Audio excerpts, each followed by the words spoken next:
काँग्रेसचे प्रदेशाध्यक्ष हर्षवर्धन सपकाळ यांनी कांदा आंदोलनाच्या दरम्यान पंतप्रधान नरेंद्र मोदी आणि मुख्यमंत्री देवेंद्र फडणवीस यांच्यावर शिवराळ भाषेत टीका केली होती।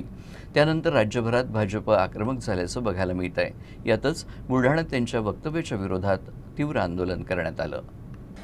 बुलढाण्याच्या जयस्तंभ चौकातील जिल्हा काँग्रेस कार्यालयासमोर भाजप जिल्हाध्यक्ष विजयराज शिंदे यांच्या नेतृत्वात आंदोलन करण्यात आलं। हर्षवर्धन सपकाळ यांच्या फोटोला जोडे चपला मारत जोरदार निषेध करण्यात आला। हर्षवर्धन सपकाळ प्रदेशाध्यक्ष झाल्यापासून राज्यात काँग्रेस संपली आहे। यामुळे आपली खुर्ची वाचवण्यासाठी ते अशी वक्तव्य करत असल्याचा आरोप देखील यावेळी करण्यात आला। दरम्यान हर्षवर्धन सपकाळ यांच्या विरोधात जोरदार घोषणाबाजी करण्यात आली।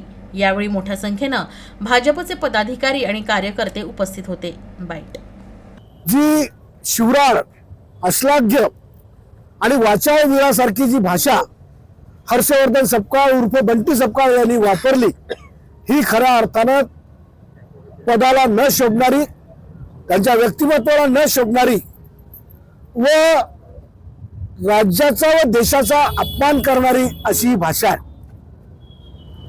यांनी त्यांच्या वक्तव्यामधून काँग्रेसची जी हीन संस्कृती आहे, काँग्रेसची जी संस्कृती महाराष्ट्र आणि देशाला कधी न शोभणारी आहे, ती संस्कृतीच खऱ्या अर्थानं त्यांच्या वक्तव्यामधून या ठिकाणी दिसून आली आहे।